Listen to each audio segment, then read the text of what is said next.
യേശുവിന്റെ രൂപാന്തരീകരണ തിരുനാൾ. 11-ാം നൂറ്റാണ്ടിലാണ് ഈ തിരുനാൾ പാശ്ചാത്യ ലോകത്ത് പ്രചാരത്തിലാകുന്നത്.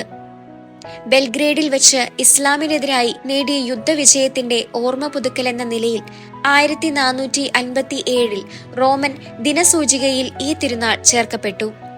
ഇതിനു മുൻപ് സിറിയൻ, ബെനസ്റ്റൈൻ, കോപ്റ്റിക് എന്നീ ആരാധനാക്രമങ്ങളിൽ മാത്രമായിരുന്നു കർത്താവിന്റെ രൂപാന്തരീകരണ തിരുനാൾ ആഘോഷിക്കപ്പെട്ടിരുന്നത്. കർത്താവിന്റെ രൂപാന്തരീകരണം ദൈവമെന്ന നിലയിലുള്ള നമ്മുടെ കർത്താവിന്റെ മഹത്വത്തെയും അവന്റെ സ്വർഗത്തിലേക്കുള്ള ഉയർത്തപ്പെടലിനെയും വെളിപ്പെടുത്തുന്നത്. ദൈവത്തിന്റെ തിരുമുഖം നമുക്ക് ദർശിക്കുവാൻ കഴിയുന്ന സ്വർഗത്തിന്റെ മഹത്വത്തെ ഈ തിരുനാൾ എടുത്തു കാണിക്കുന്നു. ദൈവത്തിന്റെ അവർണ്ണനീയമായ കരുണയാൽ അനശ്വര ജീവിതം എന്ന ദൈവത്തിന്റെ വാഗ്ദാനത്തിൽ നമ്മളും ഉൾപ്പെടുന്നു. ഗാഗുൽത്തായിലെ തന്റെ സഹനങ്ങൾക്ക് ഏതാണ്ട് 1 വർഷം മുൻപ് യേശു ഗലീലയിലായിരിക്കുമ്പോൾ ഒരിക്കൽ വിശുദ്ധ പത്രോസിനെയും സെബദിയുടെ മക്കളായ വിശുദ്ധ യാക്കോബിനെയും വിശുദ്ധ യോഹന്നാനെയും കൂട്ടിക്കൊണ്ട് മലമുകളിലേക്ക് പോയി. ഐതിഹ്യമനുസരിച്ച് വളരെ മനോഹരവും മരങ്ങൾ കൊണ്ട് പച്ചപ്പ് നിറഞ്ഞിരുന്ന താബോർ മലയിലായിരുന്നു അത്. ഗലീലി സമതലത്തിൽ നടുക്ക് ഏറെ മനോഹരമായ ഒന്നായിരുന്നു താബോർ മല. ഇവിടെ വെച്ചാണ് മനുഷ്യനായ ദൈവം തന്റെ പൂർണ്ണ മഹത്വത്തോടെ കൂടി പ്രത്യക്ഷപ്പെട്ടത്. അതിശയകരമായ ദർശനം കണ്ട അപ്പോസ്തലന്മാർ വിവരിക്കാനാവാത്ത വിധം സന്തോഷവാന്മാരായി.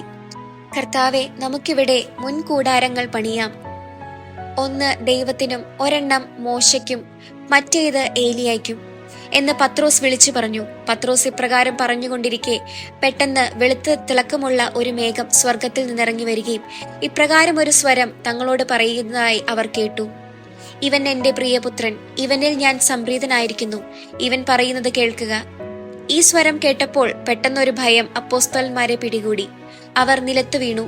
എന്നാൽ യേശു അവരുടെ അടുത്ത് ചെന്ന് അവരെ സ്പർശിച്ചുകൊണ്ട് എഴുന്നേൽക്കുവാൻ പറഞ്ഞു. അവർ ഉടനടി തന്നെ എഴുന്നേറ്റു. അപ്പോൾ സാധാരണ കാണുന്ന യേശുവിനെയാണ് അവർക്ക് ദർശിക്കാൻ കഴിഞ്ഞത്. ഈ ദർശനം സംഭവിച്ചത് രാത്രിയിലായിരുന്നു. അടുത്ത ദിവസം അതിരാവിലെ അവർ മലയിറങ്ങി. താൻ മരിച്ചവരിൽ നിന്ന് ഉയർത്തെഴുന്നേൽക്കുന്നതുവരെ ഇക്കാര്യം ആരോടും പറയരുതെന്ന് യേശു അവരെ വിലക്കി. തന്റെ സഹനങ്ങളെയും മരണത്തെയും കുറിച്ച് പ്രവചിച്ചപ്പോൾ അസ്വസ്ഥരായ ശിഷ്യന്മാരെ ധൈര്യപ്പെടുത്തുക എന്നതായിരുന്നു അവിടുത്തെ രൂപാന്തരീകരണത്തിന്റെ ലക്ഷ്യം.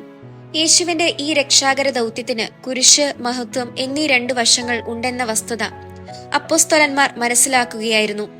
യേശുവിനോടൊപ്പം സഹനങ്ങൾ അനുഭവിച്ചാൽ മാത്രമേ നമുക്കെല്ലാവർക്കും അവനോടൊപ്പം മഹത്വത്തിലേക്ക് പ്രവേശിക്കുവാൻ കഴിയുകയുള്ളൂ എന്ന് അവിടുത്തെ രൂപാന്തരീകരണ തിരുനാൾ നമ്മെ ഓർമ്മപ്പെടുത്തുന്നു.